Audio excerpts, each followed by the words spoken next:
The wonders of Wimbledon, the spirit of this crazy, illogical club, showcased as of old by the craziest of the old crazy gang.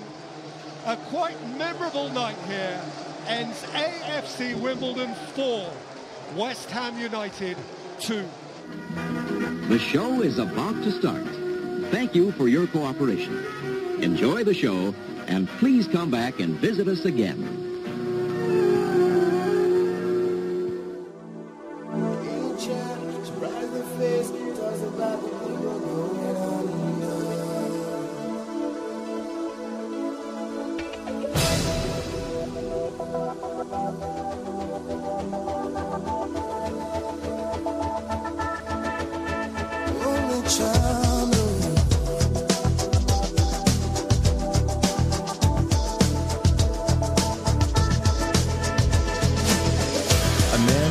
After 70 years, that what he goes there for is to unlock the door. While those around him criticize and sleep.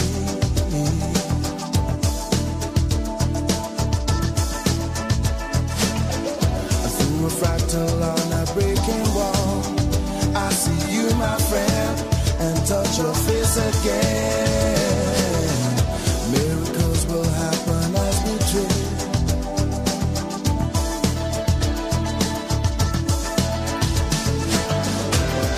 We're never gonna survive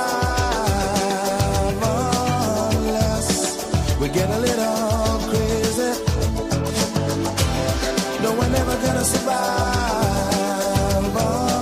unless we are a little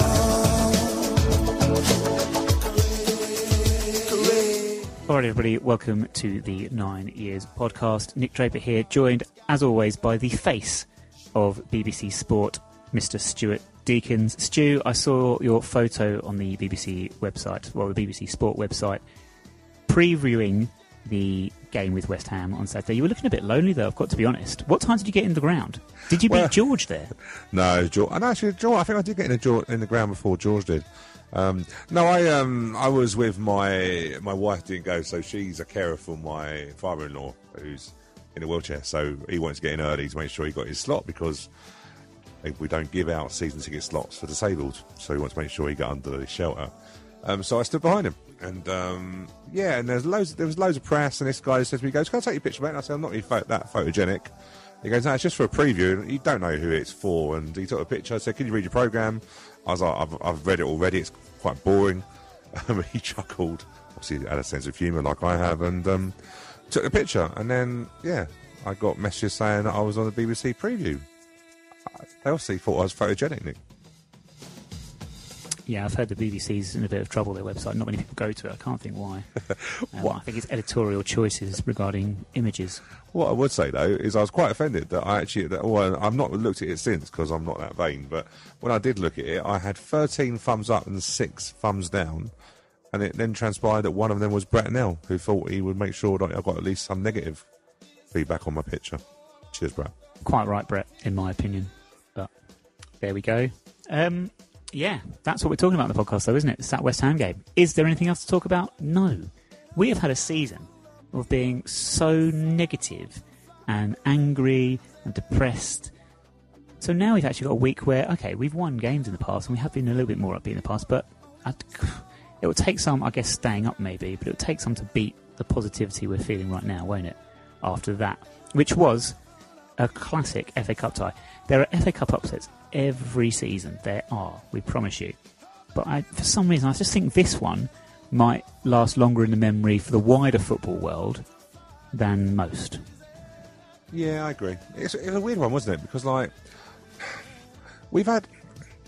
It's interesting when you read Eric's paper notes that he sort of said we haven't... Or, sorry, statement today sort of said we haven't beat a Championship club or a Premiership club. And you feel, oh, okay, no, we haven't. But I feel like we're always up against it, always the underdog. And so I suppose I always think that actually we have done giant killing. But actually, no, that was probably the biggest giant killing we've had. I had friends at work who watching the game and just said how good we were and how rubbish I am at analysing football because I said we were rubbish.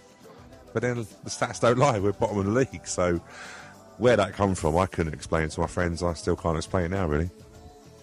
No, my headmaster is a West Ham fan who got tickets for the game on Saturday, and I apologised to him, and I said to him, well, we'll come to that one about the squad maybe apologising to us later, but because I said that team is not one we've seen all season, probably for a good 18 months, really. Totally out of keeping with everything else that has gone before it. I mean, it was an evening that brought back memories of the old Wimbledon FC, and I guess, really, tactically, can we analyse it any more than just to say it was an old-style Wimbledon FC performance, and we basically wanted it more than our more illustrious opponents? Yeah, well, they always say, don't they, when the lower team, when the lower place team plays the Premiership team or the higher place team, you basically got to work harder. So that's the thing, you're going to work harder, because I think, again, there's so many quotes from people going around in my head, but I think I remember hearing something that, if you've got to work hard, if you don't work... No, I think they said, one of the players said, we had to work hard, because if we didn't work hard, we didn't want to be on the end of an absolute thrashing. So it's that sort of, in a way, you've got that professional pride, because even though we're bottom of the league, no one wants to be on a Saturday night TV on BT Sports being absolutely hammered, excuse the pun, by West Ham. So I suppose you work harder, and in the end, West Ham, let's be honest with you, West Ham didn't tactically. I think, and I always forget, their manager's name always confuses me, so their manager got it a little bit wrong. Let's just Manuel Pellegrini. Let's call him Manuel. So, Manuel got it wrong in a way, because what he done, he just didn't really understand. To beat us, they had Andy Carroll up front. To beat us, you have to go long into Andy Carroll. We would have struggled all night to win it ahead of Andy Carroll. But in the end, they just decided to keep going wide and stretching the pitch. And in the end, it made it really easy for us, because they weren't getting in behind us.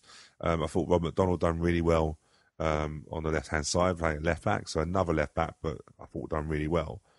But they just played it as if they played like a Premiership game, which was going to be about passing and moving, and literally we gave a bit of the old crazy nights where we would, just get on top of them and be in their faces and all the old stuff that we used to do. And it was just a great evening. I still don't really believe it happened. It's one of those that I just don't really... It's difficult to understand that we've just scored 4 against a Premiership team, and we're in the 5th round. It's a little bit like, wow, where'd that come from? Yeah, I think there's a couple of things to that. Scoring 4 goals against a Premier League team when 3 days earlier we couldn't even manage 4 shots against a League One side in an absolutely horrendous defeat. But also, when you've seen upsets in the past, and I don't want to use this sort of cliche or stereotype, but I think it's a fair one to make. When you look at what Millwall did to Everton and Newport when they equalised against Middlesbrough, and actually Newport going back in the last round against Leicester, and down the years, I'm thinking back to games years ago, Oldham knocking out Liverpool and things like that, a lot of it is playing with that big man up top that you can aim balls on and can cause chaos in the box with. And that's what Millwall and Newport, like I mentioned, were successful with. We weren't like that at all. The quality of those 4 goals, the individual quality, was, well, I mean, it sounds an understatement to say out of keeping with what we've seen for the rest of the season, but it really was out of keeping with most FA Cup upsets you see.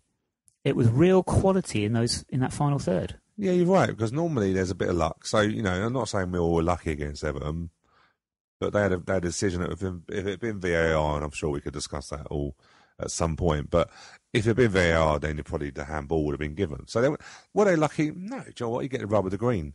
But you could say that sometimes you need things to go for you. But if I'm being honest with you and trying to be totally neutral and not be biased, but realistically, all our goals are just due to us passing, playing better, working harder. And even the commentators, they sort of were like, this wasn't a lucky win. This score actually flattered West Ham, which is crazy, because you're right, we had some really good chances. And I know some West Ham fans got a little bit upset by our Mickey taking, saying we want 5. But if we had another 5 or 10 minutes, I think we could have got 5, because we were literally ripping them apart. And they didn't make many changes, And if they did make changes, their squad, as we all know, is still worth, 130 million, I think someone said. So, yeah, It's unbelievable, isn't it, that we've just beaten them. It's not money well spent, I would suggest, however many hundreds of millions of pounds it was. As I referenced, my headmaster, West Ham fan, was lamenting Andy Carroll to me this week. £100,000 a week, he would say, and you'd be thinking, what has he done to earn that money? But I want to come back to West Ham a little bit later. I did say tactically it's difficult to analyse. I want to touch on the formation, though, because actually, we went back to this 4-1-4-1, didn't we? Which I touched on last week when we changed. For those two defeats, Barnsley-Fleetwood, we tried to go 4-4-2 and it didn't work. So we went back to the 4-1-4-1, which had been working with Will playing in that holding midfield role. And actually, just a very quick one. Do you think putting Will in that position, or back in that position, is with a nod expecting that long ball into Andy Carroll? I'm just thinking if you have a holding midfielder that sits in front of your two centre-halves, then you've got perhaps two opportunities to win those aerial balls. Yeah, I think you're right. Because normally what you try and do is if you look at a throw and for argument's sake, normally you'll get one standing on the toes and one standing behind. And the idea is the one standing on the toes in front will jump and screen and make it awkward. So if the person is going to win a header, they're not going to have a control over the header. So if you look at it that way with Will Nightingale, I suppose the idea was if they did go long, that he would try and get in front of Andy Carroll.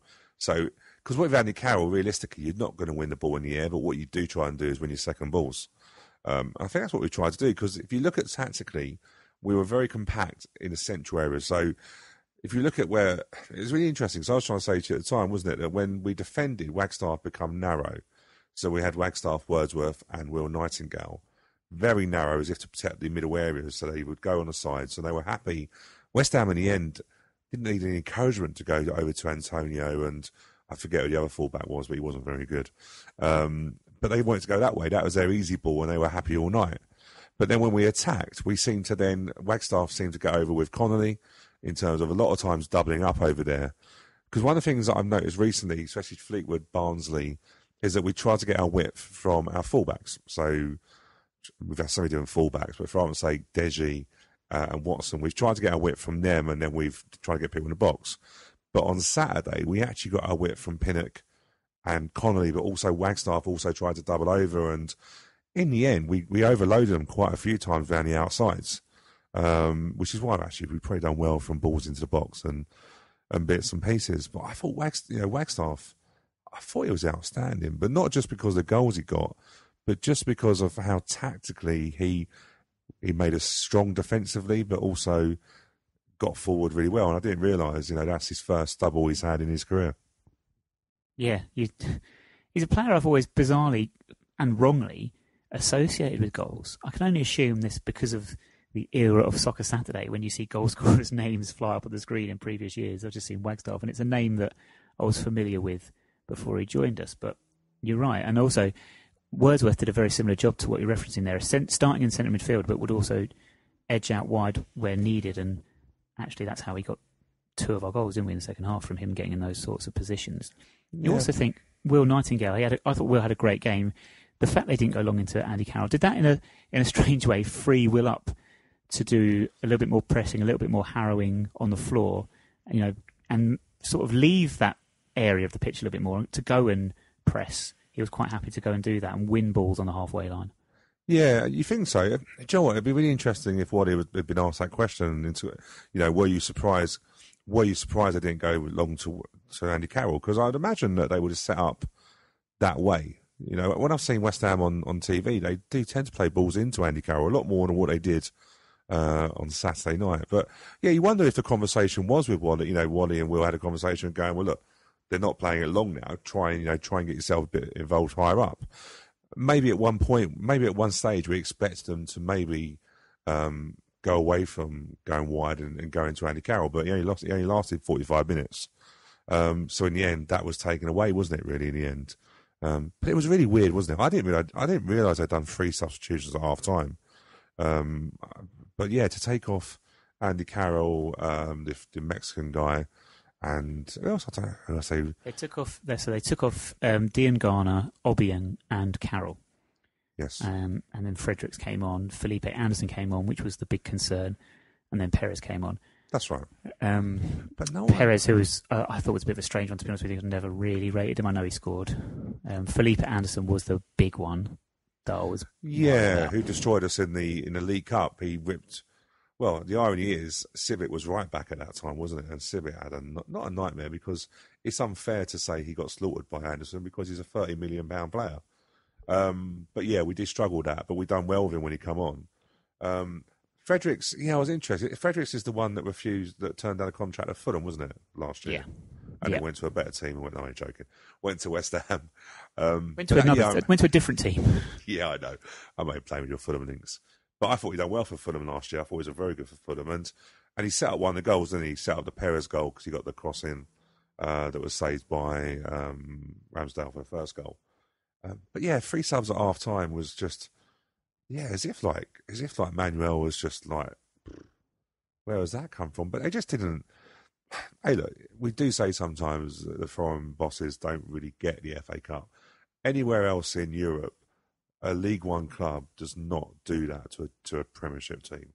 Doesn't happen in Spain. Doesn't happen in Italy, because they just don't have the structure so far down the pyramid to have strong teams.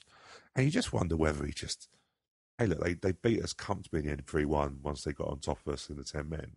Maybe he just thought that we, bottom of the league, we were even worse than what we were in August, and we're just going to steamroll them. But he just didn't react. And the funny thing was, their number 2 on the bench, his reaction to the 4th goal, I believe, when he just put his hands over his face as if like... Oh, yeah. It was just it was like, why are we not sitting in a proper stand so they can't see it? Because they were exposed to everything, weren't they? Even though, I don't know if you noticed, the same in the League Cup game, that they had about 3 or 4 minders around them on that bench. I mean, it's only West Ham fans that were behind them. They weren't going to do nothing. But that's the only thing I'll say about West Ham is I've never seen anything like it, from bodyguards to David Gold being given an umbrella to walk 10 yards into the main stand. Oh, they definitely do come with... what's the word?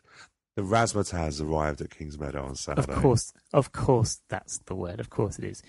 I mean, I do have more to talk about Pellegrini and West Ham and that. I want to come back to it in a little bit. I want to go back to substitutions for a moment. Oh, just very quickly, actually. Manuel Pellegrini, Stu, I know you're struggling with this one. What do you call the Spanish man that just left the hospital? I don't know. All Spanish people call Manuel, aren't they? That sounds really bad. I've just even started all my Spanish friends now. Yeah, you've ruined the joke as well, because now I'm thinking, let's do it anyway. Let's start again. What do you call the Spanish man that just left the hospital? I don't know. Manuel. I like it. Anyway, substitutions. Because the subs we made, I thought were important. I thought you got these right.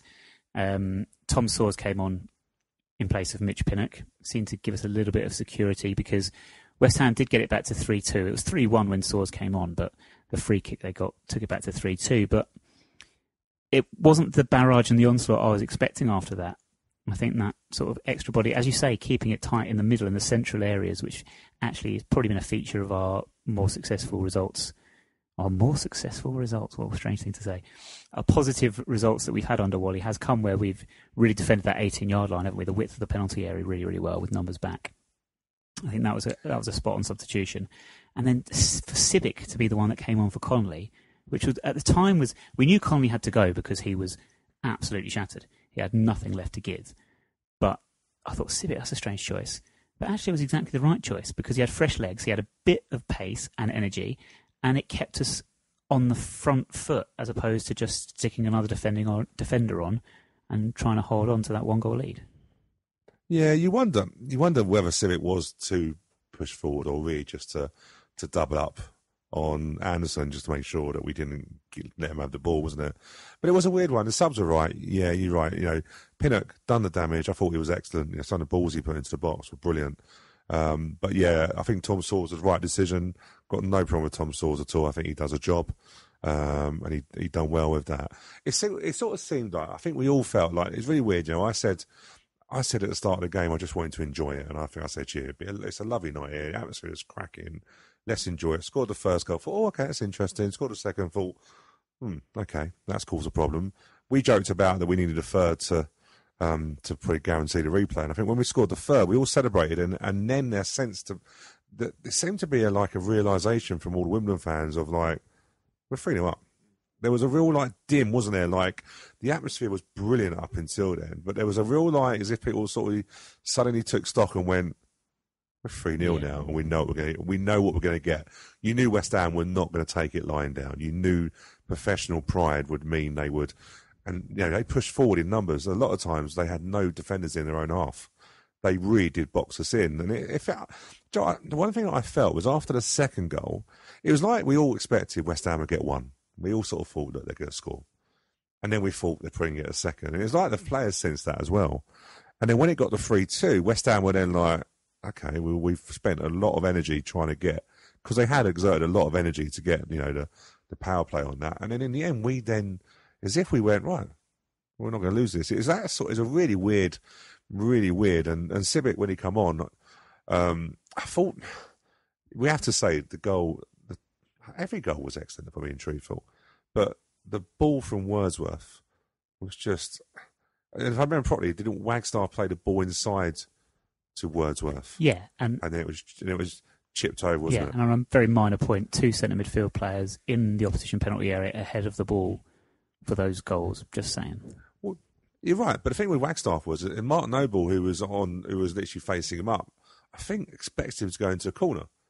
And literally went following him into corner. And all of a sudden, Wagstaff just found an inside ball to Wordsworth, who then, let's be truthful, the ball was excellent. And when you see, we're with outside, when you see Toby Civic literally with all the dreadlocks and thinking, please don't get your dreadlocks in your eyes here, do you know what I mean? Just clear head, head it in. I don't think you go a better finish because, we're all about the academy and, what he's embraced the academy more than Neil has recently.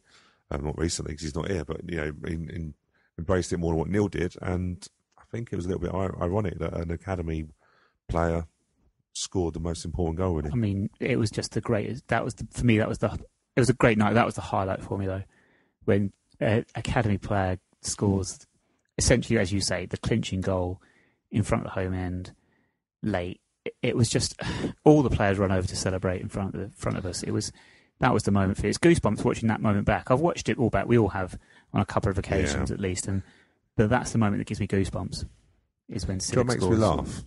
What makes me laugh, right, is Civic. It all. Let's be fair. He's 19 years old.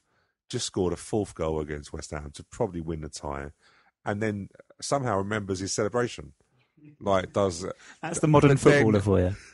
Yeah, but the funny thing was, Jake Jervis thought, well, look, I'm not going to score for a little while. I'm going to copy you. Can you not let poor Jervis off for 1 week? No, but you know what? I was actually, the guy next to me thought I was a fruitcake, but I actually wanted Jervis to get on earlier. You were saying that. You really sensed that the only way you were going to really make West Ham think about not pushing everybody forward was to get him behind, because we had that with Connolly, and Connolly was spent probably 20 minutes before he come off. But one thing I think everybody, I think that evening, I think we'd all sort of liked Connolly and felt, do you know what, we really want to like this player because he's got pace, he's got an attitude of, do you know what, I don't even care you are, I'm going past you. But I think he even showed even more of that because he was spent at one stage, and then he still chased the ball into the corner just to basically to harass the fullback to play it out for a throw. And I think he won so many admirers because he showed that he's going to work hard. And us Wimbledon fans, we can accept if you're not good as technically as some other players, but we don't accept it when you don't work as hard as the others. And he's going to become a favourite, well, if he's not already, very, very quickly. Who was your man of the match? Discussing Connolly, because he was lots of people's favourite, but there were so many contenders. I thought Wordsworth was instrumental to everything we did. It's very difficult to pick a player out because I don't think any. When you say I think everyone had a good 7, 8 out of 10. I don't think we didn't carry anybody on that evening. Everybody played to a certain level, which you have to. You're going to be a Premiership team, but I just felt Wordsworth was just. I just felt he was a difference. He was that class act. It's frustrating when we think we didn't use him for the first 2 or 3 months of the season. It's criminal how whatever happened, it's criminal because actually he's probably our most attacking player. And when he's on form, I think the team play well. So, Yeah, Wordsworth for me was the man of the match, but there's loads of other contenders. Yeah, we had a bit of a struggle trying to whittle the list down to 3. I think Wagstaff, Wordsworth, and Will Nightingale were our choices. In the end, Connolly could have easily been in that mix. Kwesi Appiah could have been, because Kwesi took a while to get into the game in an attacking sense, but he's ended up with, a goal and 2 assists. I mean, Connolly, as great as he was, comes away with no stats to his name in terms of goals or assists or anything like that, whereas Kwesi does, and vitally key parts. And that ball for Wagstaff goal was a nice touch of quality again. Yeah, I don't think anyone else, probably except for Wordsworth, sees that pass. If I'm being honest with you, when you look at the ball, the great thing is obviously having the cameras there. Is you have loads of different angles, and when you look at one of the angles on probably the 18-yard area, you literally see the run from Wagstaff. But if I'm being truthful, it's a good run, but it's got to be the ball's got to be perfect to find him, and it was. I didn't think Kwesi was 100% fit. I think he played within himself. I don't think for any 1 minute he was lazy or anything like that. I think he probably knew what he needed to do to get through the game. And actually, Joe, you can't argue. He got the first goal, which was a good strike. He got the pass for the third. But you know what? We needed quality on that pitch, and I thought Kwesi played really, really well. And hey, look, we've gone from beginning of the season to thinking, what is Kwesi all about? Why are we not getting anything out of him? To now praying he don't get injured, because it's for him to stay fit now is instrumental in us having a chance of getting out of this trouble. And on that note, Stu, as we are recording this on Tuesday evening, there are half a dozen League One fixtures being played. They're just kicking off the second halves of those. And if we want to get out of trouble, we need a few results to turn in our favour very quickly, because at the moment, Bradford, Bristol Rovers and Oxford are all winning. So we could do with those changing around by the end of this podcast. Post-match and reaction, I want to touch on just some comments from the managers. We'll start with Wally, of course. Just one quote that stood out to me. He simply said, "Fear is the biggest motivator in the world, and it forced them into playing well. Now they've shown me they have got that ability." I think it's a strange one, isn't it? Because you referenced it earlier, and he's right in terms of the players were scared of being embarrassed. And the performance on Tuesday night, anyone watching that would have expected us to be embarrassed by a Premier League team on the back of that. And it motivated them to do what they could to stop that from being the case. It has a flip side, though, because it can also, when you're down in trouble and you've got those games like when we got relegated from the Premier League, when, games against Villa and Bradford and then Southampton and all those teams around that time, you're petrified of making a mistake, and it can inhibit you, and you end up losing games and playing within yourself almost because you're worried about making a mistake.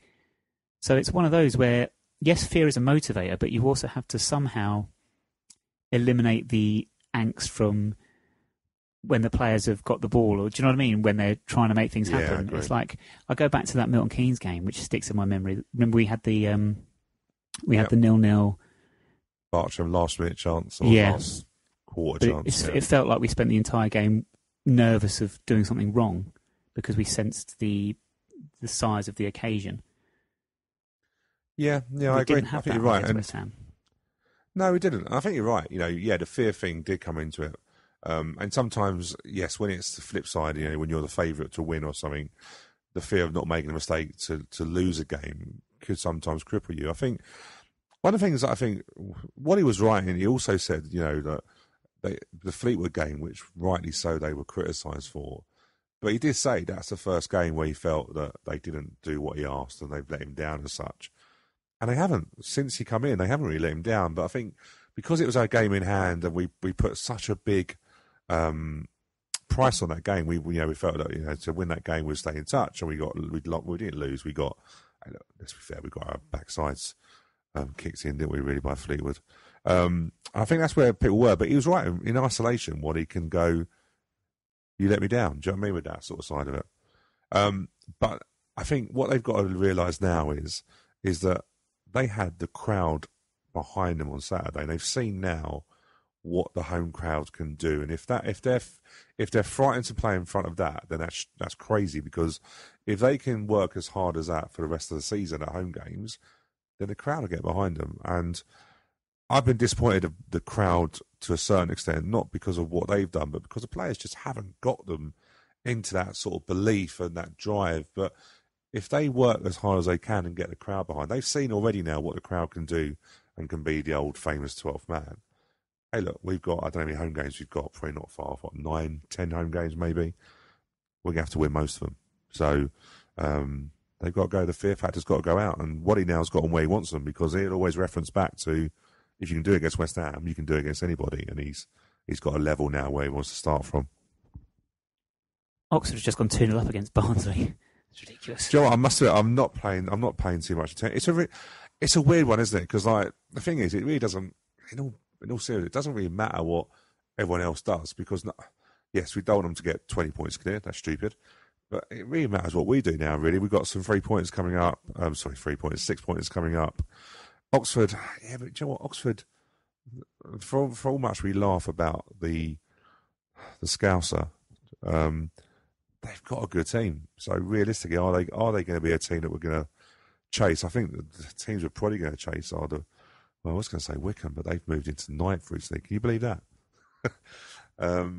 Yeah, we've got a lot to do, but we can't keep worrying about what everyone else is going to do, because really, if we don't do nothing, then we ain't even got a prayer in hell. Come back to match reaction. Pellegrini, Manuel, he said afterwards that he was ashamed of his side. It was one team who wanted to win and another team who played without any desire or any ambition to win or continue in this cup. He called it a disaster. I mean, it is for West Ham.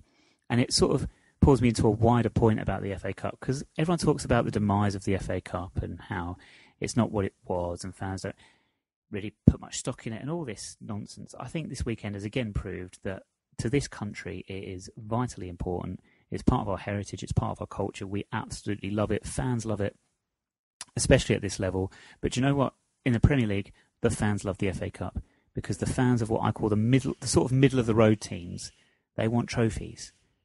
And they for me, are the fans that are being let down most by the people that are actually disrespecting the FA Cup, which is a large section of the top division teams. West Ham, Leicester, Everton, all gone out already. There's a host of other ones. Pochettino at Spurs, I mean, I'm sorry. I was really not angry, but it really knocked me, his attitude. Well, it doesn't... A cup trophy, what do you say? It's lucky. If you win a cup, a knockout competition, it's lucky. I'm thinking the Champions League's a knockout competition. You beat me to it, yeah. And you've got to put all your stock in trying to win that, aren't you? So don't give me that nonsense. Like, purely it's coming, and I'm sorry to say it, but this is coming from people that aren't steeped in our culture, in our country, in our football heritage. And Pellegrini would come under that umbrella. And I'm sorry, but if you're going to quite happily turn up here and take however many millions of pounds in salaries from the game and the league structure and the competitions that we created, then can you pay a little bit more respect to us, please? Especially Pellegrini. This was in the Mail on Sunday, right? A piece by Kieran Gill. And I quote this. He says, talking about Pellegrini, he says, when asked about Wimbledon's crazy gang history before this tie, Pellegrini gave a puzzled look, the type you might see on a quiz show when the contestant doesn't have the foggiest. I mean, that's just disrespectful. If you're making a living and playing against us, and it's the second time you've been to our stadium this season, I'd be looking into what we are, who we are, and why this competition is such a big deal. Well, he's not the only one who doesn't know about the crazy gang, is he? I mean, there's a few people like that. But, yeah, do you know what? The Premiership fans, do I have any sympathy for them? It's a difficult one, because if I'm being honest with you, the Premiership fan doesn't want to be... The money is so big in the Premiership. You know, you can... To finish bottom, you get £100 million, you get a 3-year parachute payments just because you might have paid more money than the others. Is it really... None of them want to get relegated. So... The managers are probably being honest. You know, Sean Dyche was honest when he got beat 5-0 at Burnley. He said, look, I patched the team together, but this wasn't the priority. You know, priority is staying in the Premier League. He called it out. Yeah, the Tottenham manager, hey, look, most Tottenham fans were built on trophies in terms of well, when the year ended in 1, do you know what I mean? And had some great cup runs. But I suppose it comes down twofold. I think the fans have to say more. They have to be more vocal. Do they stop? We're a fans-owned club, so I'm sure that if we said to Eric we want to pay, if he did that, you would go, well, our CEO at the time, Eric, or as a CEO, you'd be going, we want to win this FA Cup. But the fans have turned out in numbers. It's not as if West Ham didn't bring anybody. There's still good numbers for the FA Cup. But I think the only way you get the FA Cup being taken seriously is by the FA doing what they do in the Football League Trophy, by saying you must play so many people of the same. I don't know how to do it, but you need to make sure that there's some control, because they tried to increase the prize money. Well, not being funny, right? I think last year we won 144 grand for winning round 4. That's been double from the previous year. So last year was only 70 grand or something. Even if you double it to 144 grand, that covers Andy Carroll's wages for a week and a half. It isn't really. There's no real incentive for it. The only way the FA can do it is by maybe getting a European place as part of it. I think someone suggested a Champions League place. I think Vinny suggested that. But the only way they're going to take it seriously is if the FA grow some balls, really, and force the Premier League into really giving them some sort of leverage. Because the Premiership fan can moan about Manuel and all these foreign managers coming in and not knowing about our history. But the Premier League is built on not an English product. It's built on the best players from around the world making the Premier League great. So, in a way, I'm not saying the Premiership fans are to blame, but they're not. If you said to a Premiership fan, "Do you want to win the FA Cup or do you want to stay in the Premier League?" They want to stay in the Premier League all the time. See, I'm not sure about that one, because I speak to a number of fans that would rather have that day and lifting silverware than what they're getting in the Premier League right now, which is not particularly appealing for the vast majority. Obviously, I know loads of Fulham fans right now, they just want to be back in the Championship. They're hating life in the Premier League. I'm sure Huddersfield fans, they'll be very happy to have experienced it, but they've probably had their fill of it now, to be honest with you. And I think that's more and more. I mean, like I say, my head today says to me, he said, our season's over now. There's no point. Not going down. We're not going to win anything. That's season over. It's like, how disheartening is that? Well, if you're a Tottenham fan, you've lost Harry Kane, you've lost all your goals, and you've gone out of the League Cup, and you've gone out of the FA Cup in the space of a week. We've had that done to us many times back in the olden days of Wimbledon. I don't know. The thing is, I get what you're saying with Fulham, and you're right. I know many Fulham fans actually at work who now won't go because they just lost the enjoyment. Because it's no fun seeing your team get beat, and as some of my mates say, not even have a chance. And we've tried to spend money and so forth. But QPR mates that got promoted hated the fact that their season ticket doubled overnight, and even if it didn't go, someone else is quite happy. Who, hey, look, this is not about saying about foreigners and stuff, but there's a lot of Chinese, Japanese tourists that come over who would happily pay the money because it's quite a good exchange rate and stuff like that. But I don't know, you've got to make it. The FA have got to make their cup competition, and it's the greatest competition. Everyone knows the FA Cup. It's the greatest cup competition in the world, and we don't just say that. Everyone around the world says that because it's got the capability of a Wimbledon beating a West Ham, or Wimbledon beating, the old crazy gang beating Liverpool in 1988. It's got that feel about it, but I don't see it getting any better really. Because if you look at, we're thinking like we're going to potentially be in the last 16. So on Monday's draw, we are in the last 16. Sorry, we're on this last 16. Sorry, in the last 16, you're sort of going right. Okay, all the big boys will be in, so we should get a Liverpool, we should get a Man United, we should get an Everton, we should get an Arsenal.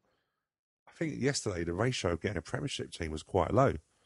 I don't think that's because of giant killings. I think it's just a fact. Your Bournemouth, your Huddersfield, all those teams are putting out weakened teams. So us to get, we think now that the Man United was the plum jaw, but Man United, was a big Premiership fixture.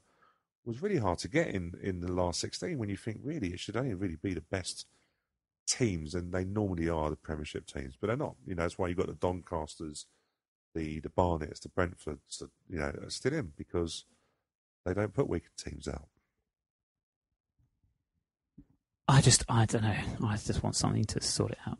I just think, do you know what? I'm with you. I'm with you on that. 3:00 kickoff for the final would be good. Semi-final replays back in, please. all this nonsense about this Champions League. When Brexit happens, do we come out of the Champions League? Because actually, I might start supporting Brexit. Like, if that's the case, I'll be like, no, leave means leave. Let's go. Get rid of the Champions League. I don't want it anymore. It's no good for us. But, yeah. Let's put the priority back on the FA Cup. Stupid. But the FA was stupid. The FA make it stupid for themselves because when they bought Wembley for a ridiculous price and paid £800 million that they had to get somehow refund, they then went from paying the FA Cup finals at neutral grounds to paying at Wembley. So all of a sudden it become, rather that sacred ground Wembley, for the FA Cup finals or finals, become a semi-final. Then they let Tottenham share it, and now actually it's a league game now. So the FA have allowed all the way through the tradition to be broke. When we got to the semi-final back in '97, wasn't it? Mm-hmm. We went to Highbury. Yeah, it's great. Went to Highbury. We got smashed by a Gianfranco Zola Chelsea team. But going to Arsenal, it felt like semi-final. I remember going to Sheffield Wednesday before that, going to Hillsborough. Cracking ground. That was what the FA Cup was about, wasn't it? But you wanted to get to Wembley. You didn't want to get to a semi-final, or you didn't want to draw Tottenham away and say you played at Wembley. You wanted to play in the final. And the FA Cup, I think, losing all the fixtures. So now we play fixtures at a certain, wasn't it, Sundays at 2:00 to benefit the international market. Yeah. I don't see the Super Bowl change times to suit the English market. It's just WrestleMania change time. Yeah, if you've got a product, keep the product. Don't change it. But the FA have fallen into a trap of money, because they pay stupid amounts on Wembley.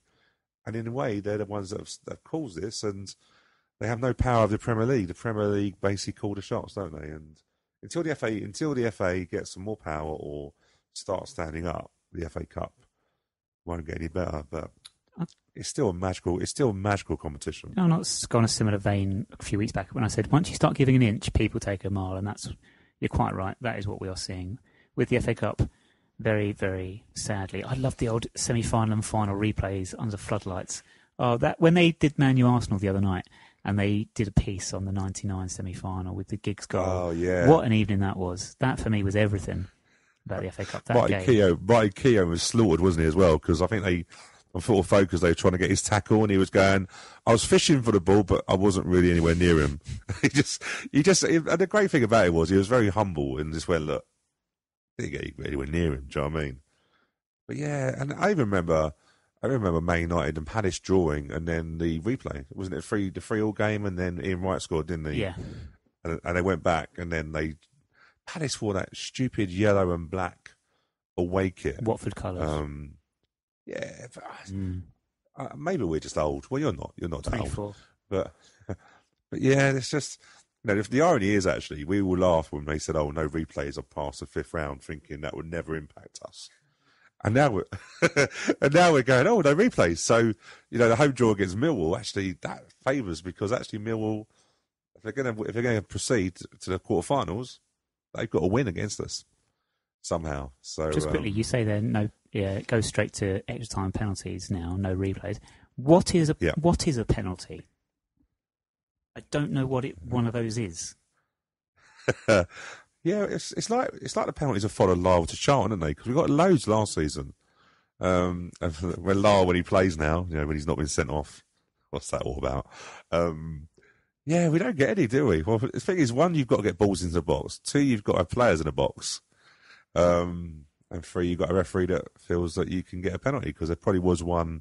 You're probably referring to was it Conley went past the fullback? No, it was Tenai Watson. But let's be fair, it's close, wasn't it? Basically, I'm saying this because I'm chatting to a Millwall fan today, and she was saying to me, "Look, Millwall are no good at penalty shootout." She says, "So no replay doesn't benefit them whatsoever." And I was like, "Don't worry, we haven't had a penalty all season. So if it goes to a penalty shootout, we won't know what to do." Like, Wordsworth will probably step up and he'll pass it sideways to, I was going to say Ben Purington, but he and his hair have left us now. But he won't shoot a goal because he will be like, what's this about? Start dribbling it towards goal and be told it's illegal and we lose out.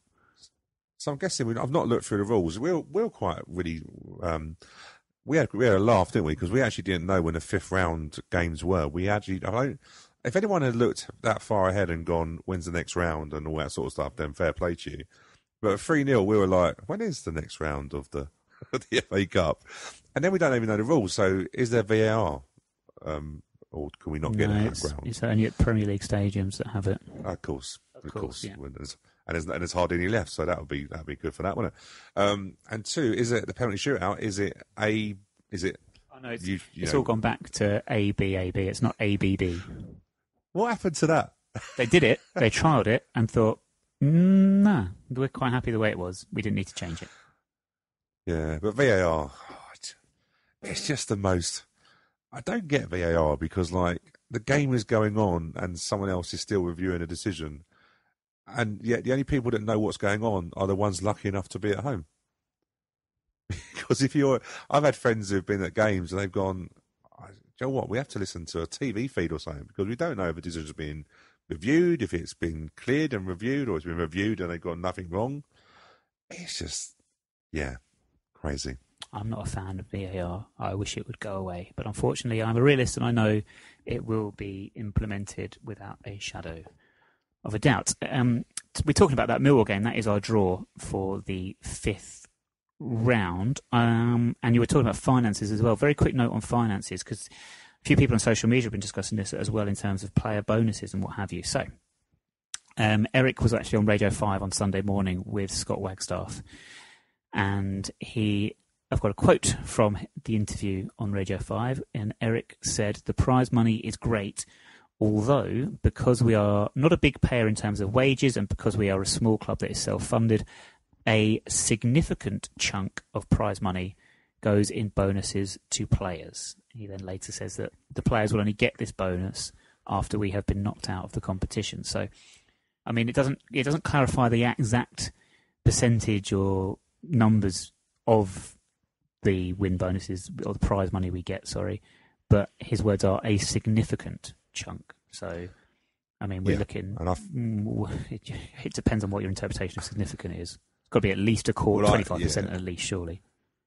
I did hear it. I heard it by. How can I put it? I spoke to somebody who I know would know, and it's 50%. 50%. Oh, it's 50%. Wow, the players are laughing. Don't quote me on record. You just said it on a podcast. What am I meant to do? Yeah, I know, but I'm not saying that was definitely true. I'm just writing to the Daily Mail. Yes, 50%. The person didn't tell me, but said the 50%, because I was just being nosy as to. I did ask a question about the sponsor, because I made a joke. I can't really say who I spoke to. I don't want that person to be on a podcast. But let's just say I trust this person. Was it Lyle Taylor? And I was no, Lyle was at home watching it on TV. Looking at his new boots. Anyone who follows Lyle Taylor on Instagram, he has new boots. Lyle probably has enough boots to play every game with a new pair of boots. Oh, yeah. Have you finished? He comes back. He's coming. He returns home in a few weeks, doesn't he? Charlton, let's give him grief. Let's give him grief about his hair. Anyway, I forgot what I was going to say now. So I was basically making a joke about they were the brightest advertising boardings I've ever seen. You create a new word there, boardings. Yeah, people live there. Hoardings, I think, is the word. Hoardings? Well, yeah. Those electrical things that we bought in on. That could be anything. On Saturday. That could be like a toaster or a sandwich maker. Weren't they bright? The advertising hoardings, yes. Yeah. What was the thing is, right? Is that something? Why do we put floodlights on? There was no need. There was enough light coming out of the electricity that must have been used at Kings Meadow on Saturday night. Wow, do you know what I mean? The power grid must have been struggling.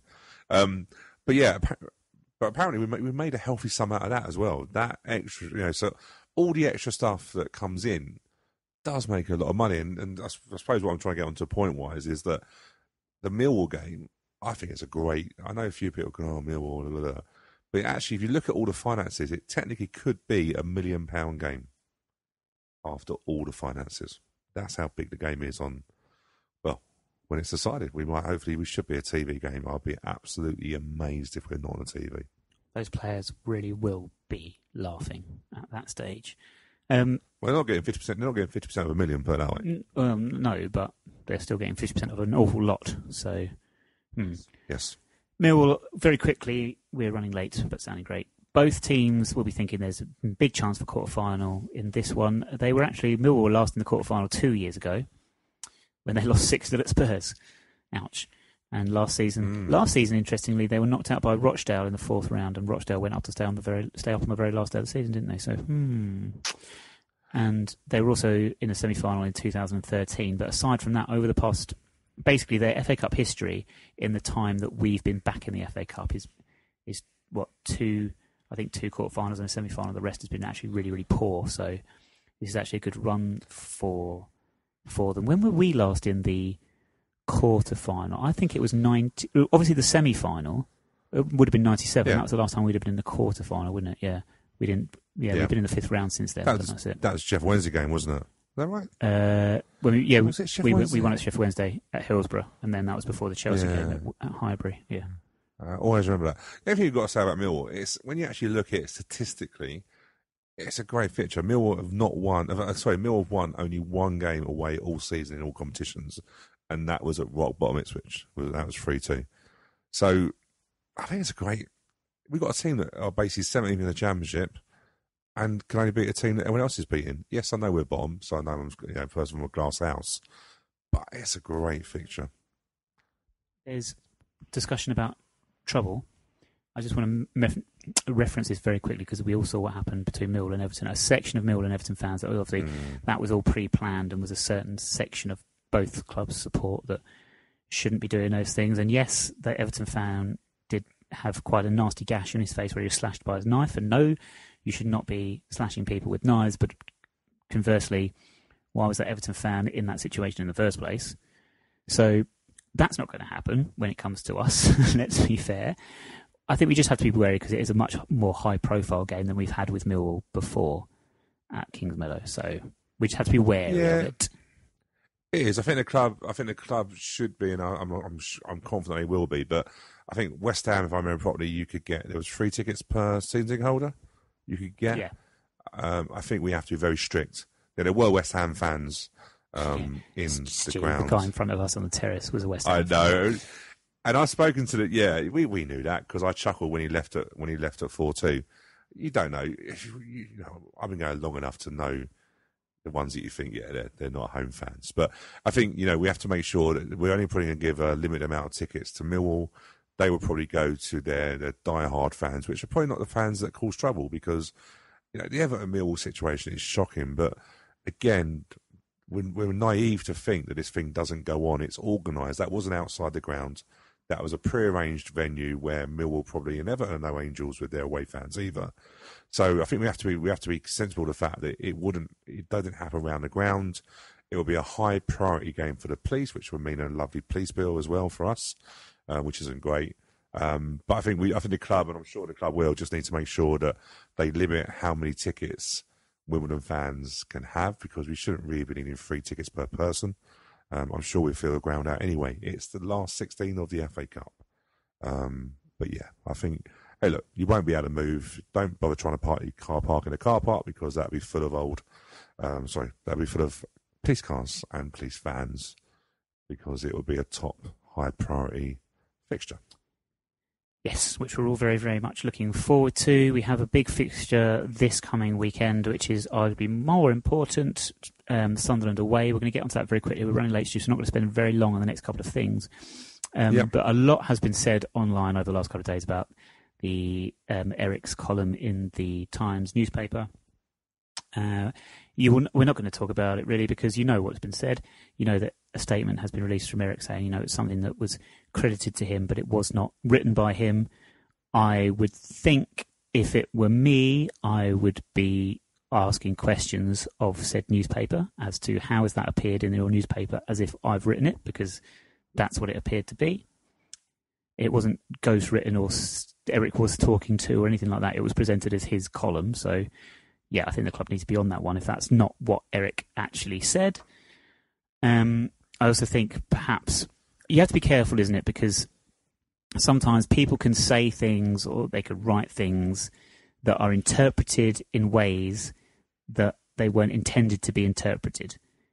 And I think sometimes if that happens, people should have the opportunity to clarify and have a conversation about what was intended and what was really meant by what was said or what was written. So I don't think we need to sort of talk any more about that.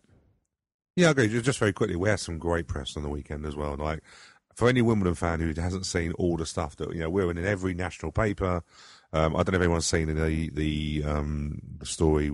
Obviously, Wally Downs Jr., who's a sports journalist, has a great interview with his dad and stuff like that. We had some great stories. It's a shame if a newspaper were looking for a story that wasn't there. Do you know what I mean? I think we come out of that very, very good on the weekend. Yes, and especially Wally himself, who came out of it very, very well over the weekend. It's now time for a very quick game of Wally with a trolley. It's a numbers game, Stu. So this week, Wally whatever he bought, the total sum of his purchases came to a staggering amount. It was the same as the attendance the last time we played at the Stadium of Light in Sunderland. Have you got any ideas what number that might be? So was it? So it did hold 40,000. I know it was. It wouldn't have been that. Well, the last time we played him, would it have been Premiership or Championship? I'm going to go for something around the region of 29,000. You would have been in for a shock at the checkout, Stu. It would have been in the Premier League. It was in the year 2000, the season we got relegated, and the attendance was 41,592. Oh, I said 40,000 at the start, but I didn't think. Yeah, I suppose it didn't matter who was playing. We would. Yeah, Sunderland. I think it was their first season in the Premier League at the Stadium of Light, and they were doing well. So they did. I say they're doing well. They beat us, and then they lost at home to Bradford. Cheers, Sunderland. Nice one. Team lineup. Yes. Very quickly, he's purchased some players from the fixture that day. We lost 2-1, but there were in our lineup 3 players that would play for AFC Wimbledon and 1 player who would play against AFC Wimbledon. Do you think you could name all 4 of those players in our team that day? So played for both. So that would be Marcus Gale. Correct. Would it have been Jermaine Darlington? No. Jason Newell? Yes. Neil Sullivan? Correct. And then you have to get this in one guess because you've had 4 guesses. Played against us. I